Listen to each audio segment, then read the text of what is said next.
Beberapa waktu sebelumnya di mansion Kasano.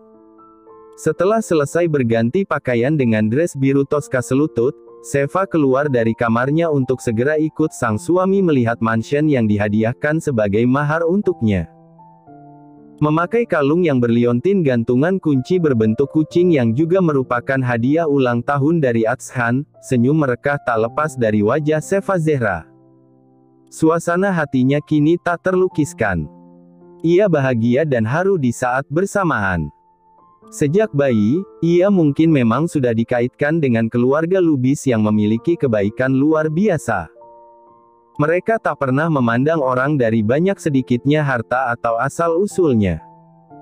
Sheva bisa dengan mudah diterima di keluarga ini dengan cinta yang sama porsinya dengan anggota keluarga yang lain. Sheva menutup pintu kamarnya dan akan berjalan keluar kamar. Secara kebetulan, saat itu bertemu dengan Ophelia yang juga baru keluar kamarnya setelah menidurkan Agni. "Kak," sapa Sheva. Ophelia menoleh dan tersenyum melihat adik iparnya itu sudah terlihat cantik dengan dressnya. Benar-benar seperti remaja pada umumnya. Keduanya lalu berjalan bersama menuruni tangga. "Mau jalan sekarang?" tanya Ophelia yang dibalas anggukan Sheva. "Ya, Kak. Ke mansion ya." Lagi, Sheva tersenyum dan menganggukkan kepala. Di antara semua anak Atalarik, hanya Atshan yang memiliki mansion di sini. Sebagai hadiah dari Antonio dan Adriana. Sedangkan Arash dan Eve dihadiahkan mansion besar ini. Meski Ophelia berbeda ibu dengan adik-adiknya, namun Antonio dan Adriana pernah akan memberikan sebagian saham Kasano untuknya. Namun Ophelia menolak dengan alasan untuk adik-adiknya saja. "Tapi kata abang mau ke pantai dulu, Kak." "Pantai?" tanya Ophelia bersamaan dengan langkah mereka yang sudah sampai ujung tangga. Ada Gazi yang sedang mengupas buah di meja dekat tangga dan netra birunya memicing mendengar Ophelia bicara dengan Sheva. "Jadi kalian mau ke pantai?" "Iya, Kak. Bang Atshan ngajak ke sana," ucap Sheva sambil tersenyum ramah pada Gazi yang duduk tak jauh dari tempatnya berdiri. Dibalas ramah pula oleh Gazi. Ramah lebih ke kasihan sih. Agaknya sebentar lagi Sheva akan jadi korban kejahilan Ophelia. Ophelia tersenyum manis hingga lesung pipinya terlihat. Gazi menggelengkan kepalanya. Teringat senyum Ophelia yang sama yang diberikan padanya beberapa waktu yang lalu saat Gazi bulan madu ke Padang. "Mau kakak kasih tips gak?" "Nah, kan. Boleh tidak sih?" Gazi bilang jangan percaya sedikit pun pada istri Sultan Brebes itu. Gazi mau buka suara untuk jangan dengarkan Ophelia tapi ia urungkan. Bola lampu di kepalanya mulai menyala. "Cobain deh tips dari Kak Ophel, Mbak," ujar Gazi dengan senyum cantiknya yang menawan. "Tips apa?" tanya Sheva. "Tips supaya dapat vitamin D dan dapat antioksidan saat hamil. Itu penting loh, Sheva." "Ya, Mbak, penting," ucap Gazi. "Caranya, Kak? Pokoknya berjemur deh di bawah sinar matahari. Sinar matahari bagus buat kulit. Apalagi buat ibu hamil trimester pertama. Pelajaran ini gak ada di sekolah. Ini petua orang tua dulu-dulu. Si Gazi aja udah buktikan." "Ya, Ji. Ya, Kak." Mana mungkin Gazi lupa momen berjemur beberapa minggu yang lalu. Cek, biar Atshan merasakan apa yang Mahawira rasakan. Tekad Gazi dalam hati agar suaminya tak ngenes sendirian. "Ikutin aja tipsnya, Mbak," tutur Gazi. Supaya sinar mataharinya meresap sempurna ke badan, pakai bikini ya, Fa. Sheva terkejut mendengarnya lalu menggelengkan kepala.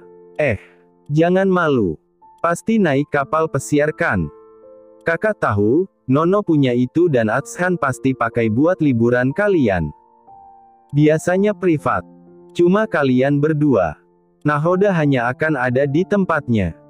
Kamu aman kalau berjemur di bridge deck kapal. Gak bakal ada yang lihat." Terlihat wajah Sheva bersemu merah saat mendengar kata berjemur. Ia belum pernah memakai pakaian terbuka pun tak pernah. Tapi Ophelia bilang kapal pesiarnya pribadi kan? Tak ada yang lihat kalau ia berjemur. Kenapa? Buat kesehatan loh. Ucap Ophelia lagi. Aku gak punya bikini, Kak. Aku punya. Ucap Gazi langsung bangun dari duduknya dengan antusias dan menemui Sheva. Aku kasih, mau gambar. Lama kalau harus beli dulu di jalan. Aku punya banyak yang baru beli. Mau yang mana? Yang polos ada. Two piece ada. One piece ada. Model tankini. Atau yang sedikit kain dan talinya banyak. Ophelia sang superior sampai melongo mendengar koleksi bikini milik sepupunya itu. Sedangkan Sheva mengerjapkan netranya bingung. Ia tak paham sama sekali. Kasih warna cerah, Ji. Siap. Tapi. Ucapan Sheva terpotong oleh Ophelia. Tapi satu ya Sheva, kamu ini kan lagi hamil trimester pertama, menginjak bulan kedua kan? Ya, Kak. Kalau bisa, kalau diajak Atshan begituan, jangan mau dulu ya. Wajah Sheva yang tadinya merona, kini makin merah padam mendengar ucapan Ophelia. Sedangkan Gazi hampir tertawa. Ternyata sang kakak sepupu tak main-main jahilnya. Hal yang diberikan Ophelia padanya, diberikan juga pada Sheva. Ya, oke. Fokus sama berjemur ya. Atshan melempar kacamatanya demi melihat dengan jelas istrinya yang tengah berjemur kini. Dengan bikini tupis berwarna hitam dan tali-tali yang mengikat kain mungil itu, Sheva begitu menggoda. Berbaring di atas kursi santai yang memang tersedia di atas bridge deck, Sheva memejamkan mata menikmati terpaan sinar matahari hangat di kulitnya. Benar kata Ophelia, hangatnya terasa rileks. Selain bermanfaat untuk meningkatkan imunitas tubuh, memelihara tulang serta membuat tidur lebih berkualitas. Sheva merasa nyaman dengan hangatnya sinar matahari di sore hari ini. Namun, kenyamanan itu hanya sekejap bagi Sheva karena ia rasakan ada yang duduk di sampingnya dan menyentuh kulit perutnya yang terbuka. Sheva mengerjap mendapati suaminya tengah menunduk dan coba menciumnya. Bang! Ucap Sheva dengan menahan bahu Atshan. Atshan melepaskan tangan Sheva di bahunya lalu mencoba menciumnya kembali namun ditahan lagi oleh Sheva. Netra abu itu menatapnya tak percaya. Ada kabut gairah di sana dan Sheva coba menahan agar tak disentuh Atshan. Ma, aku mau berjemur, Bang. Tolak Sheva. Bisa sambil berjemur kok, bujuk Atshan memeluk pinggang istrinya merapatkan tubuh mereka. Fabio gak bakal ke atas, ucap Atshan lagi, menyebut nama nahodanya lalu mencium pelipis istrinya. Tangan Atshan bergerak membuka tali bikini bagian dada Sheva. Namun, Sheva menolak. Aku mau berjemur. Papa kangen, Ma. Kan baru kemarin, Bang. Aku mau jemuran. Mau lagi. Sheva menolak dicium Atshan. Membuat Atshan frustrasi dibuatnya. Nafasnya sudah memburu dan gairahnya sudah mulai naik namun Sheva belum sudi juga memanjakannya seperti sore kemarin. Sebenarnya, di tangan beri kecupan. Di bibir beri kecupan-kecupan sayang muah itu tidak apa-apa. Sheva saja yang tidak mau memberikan karena ia takut tak bisa berhenti kalau sudah berpagut bibir bersilat lidah dengan Atshan. Atshan kembali memajukan wajahnya namun Sheva dengan kilat mengambil botol minyak zaitun dan ia gunakan untuk menahan bibir seksi suaminya. Olesin ya. Di kulit aku, pinta Sheva dengan pupi eyesnya. Ya. Pijit pelan-pelan. Biar aku sama bayinya rileks. Ucap Sheva sambil mengelus perutnya yang masih rata. Atshan akhirnya menyerah dengan menganggukkan kepalanya pelan dan terpaksa. Demi anak istri. Sheva tersenyum sumringah karenanya dan bagi Atshan, melihat senyum Sheva adalah segalanya baginya. Rasanya itu lebih puas dari puncak asmara. Yakin, Dit? Puncak asmara loh. Senyum Sheva peringkat kedua deh. Sheva membalikkan tubuhnya lalu meminta Atshan mengoleskan sunscreen ke punggungnya dan cobaan terbesar bagi Atshan pun dimulai kala ia tak boleh menyentuh apa yang dibalik kain-kain tipis itu. Pijitin aja, Bang. Tegur Seva kala jemari Atshan mulai melanggar garis. Atshan hanya mendesah kesal namun Seva berbalik dengan wajah juteknya. Gak mau. Capek. Ya udah. Mau, Ma. Papa mau. Jangankan mijit punggung, yang lainnya juga Papa mau. Seva masih dengan wajah juteknya namun Atshan tersenyum lebar membujuk agar Seva mau dipijat. Sini sini. Sini sayang. Jangan marah. Sini. Sama Abah dipijat sini. Akhirnya Seva pun tertawa karena guyonan Atshan. Ia kembali berbalik dan membiarkan Atshan memijat sambil membenarkan letak celananya yang terasa sesak. Mana tahan hadirin. Boleh dipegang tak boleh dicoba. Tersiksa lahir batin Koi. Jakarta, Indonesia. Netra coklat Alea membola hampir keluar dari tempatnya kala melihat seorang wanita terbaring lemah tak berdaya dengan perban pada jari-jarinya.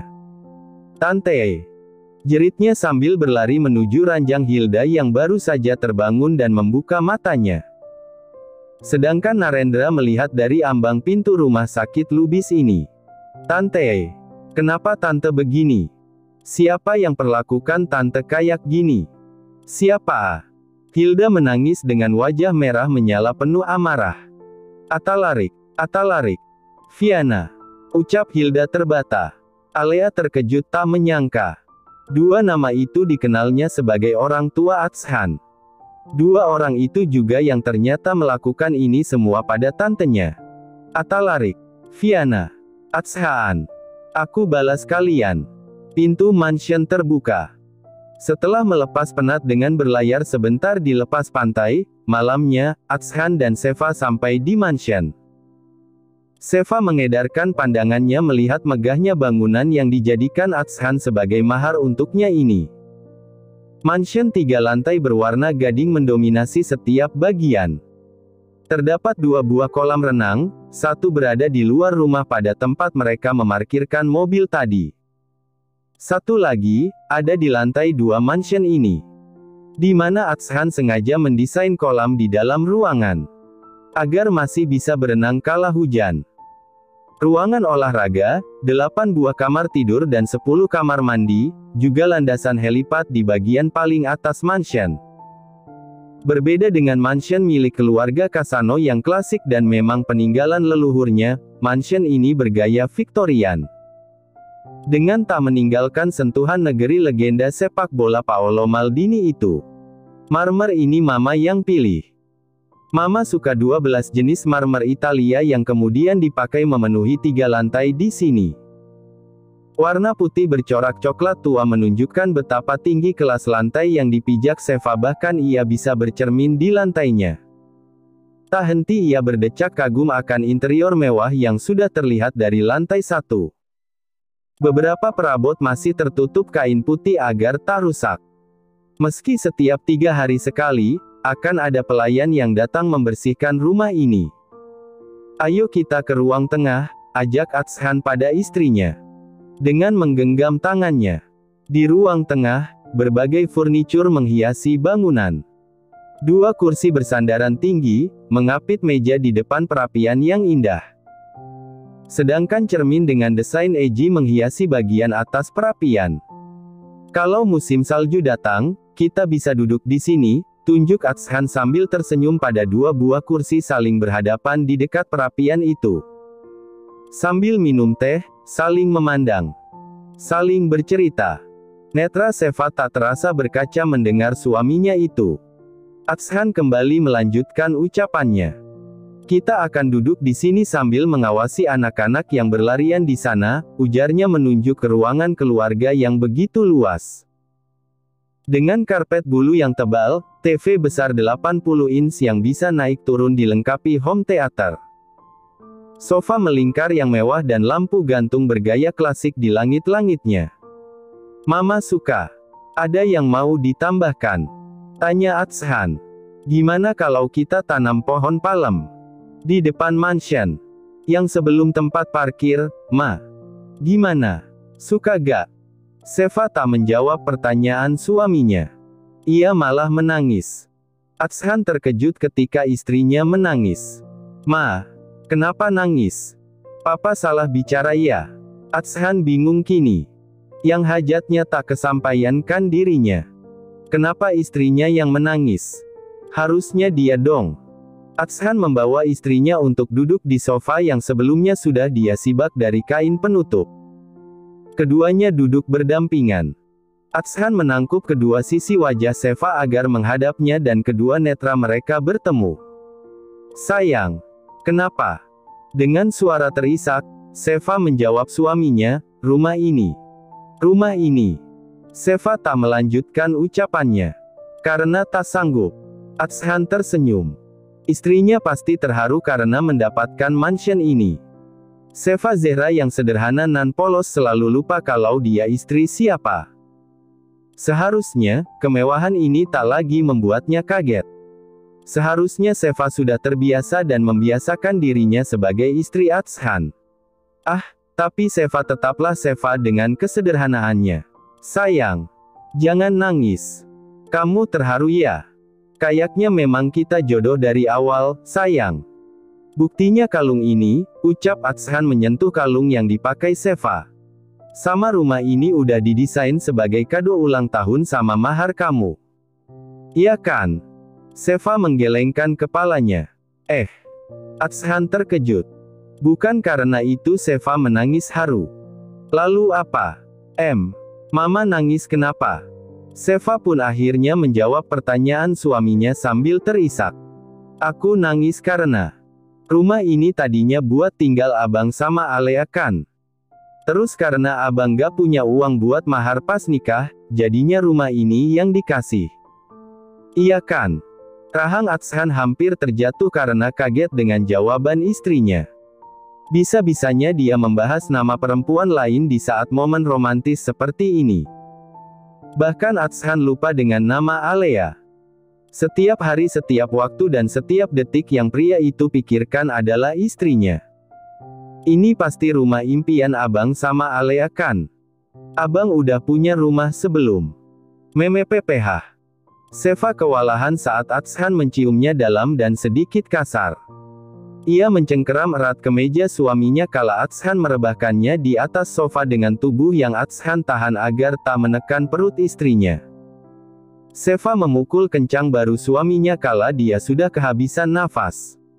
Pagutan mereka pun terlepas dan Atshan menatapnya tajam dengan nafas memburu. Dadanya naik turun dengan tak merubah posisinya seperti tadi. Seva tahu kalau suaminya tengah marah. Ia lalu ulurkan tangan menyentuh wajah Atshan. Maaf, ucapnya lemah. Atshan memejamkan mata mencoba menetralkan nafasnya setelah agak tenang perlahan netra abu itu terbuka dan menatap dalam sang istri dengan pandangan sayu. Ia cium kening istrinya lama setelah itu Atshan berguling ke samping kanan istrinya. Sofa besar itu cukup menampung tubuh keduanya hingga berbaring menatap langit-langit mansion. Atshan membuang nafasnya lelah. Ia berbalik memangku kepalanya dengan satu tangan dan tangan satunya menggenggam tangan Seva. Abang, memang pernah sedekat itu sama Alea, sayang. Ada binar tak nyaman saat Atshan mengucap nama itu dan Seva melihatnya. Seva merasa sangat menyesal karena sudah membuka luka suaminya. Bang, kami memang dekat dan abang bisa kasih apa aja buat Alea. Tapi, seperti yang abang bilang tadi, entah kenapa, jodoh kita seperti sudah terikat sebelumnya. Tangan Atshan terulur pada kalung Seva lagi. Seperti ini. Benda ini sangat berharga dan abang dengan begitu mudahnya kasih ke kamu, sayang. Bukankah itu tanda awal kalau memang nantinya kamu yang akan pegang semua milik Abeang? Seva menangis mendengar penuturan suaminya. Dan mansion ini. Ada jeda sedikit sebelum Atshan melanjutkan ucapannya. Mansion ini dibuat oleh Nono dan didesain oleh Mama. Selain kamu, gak ada orang yang abang bawa ke sini. Bahkan Arash atau If sekalipun. Lagi, Seva tak bisa menahan air mata yang mulai turun dari netra coklatnya. Hai Ella Felicita. Niente e più veloce con te, ucap Atshan menyentuh sisi wajah istrinya. Seva memejamkan matanya menikmati sentuhan Atshan yang begitu lembut. Seva membuka netranya. Tangannya ia ulurkan juga menyentuh wajah Atshan. "Ti amo sinceramente," Atshan tersenyum mendengar pernyataan cinta dari istrinya. "Ti amo Seva Zehra." "Ti amo," ucap Atshan mengecup lembut bibir istrinya yang selalu menjadi candunya. Selalu memabukkannya. Ia sentuh lembut leher jenjang istrinya. Sampai ke kalung itu. Seva melepaskan pelan pagutan mereka. Atshan termangu saat istrinya tersenyum. "Abang suka, kalungnya aku pakai. Semua yang ada sama kamu, abang suka. Apalagi kalau pakai kalungnya," jawab Atshan. Seva tersenyum karenanya. "Mau lihat aku cuma pakai kalung ini?" Kedua alis Atshan terpaut tak mengerti dengan apa yang diucapkan istrinya. Namun Atshan terkesiap saat Seva bangun dan tiba-tiba mengangkangi perutnya untuk duduk di sana. Atshan masih membiarkan dengan tanda tanya besar di benaknya dan netra abu Atshan melotot horor saat Seva perlahan mulai membuka dress dan seluruh pakaiannya. "Duh, istri soleha gue.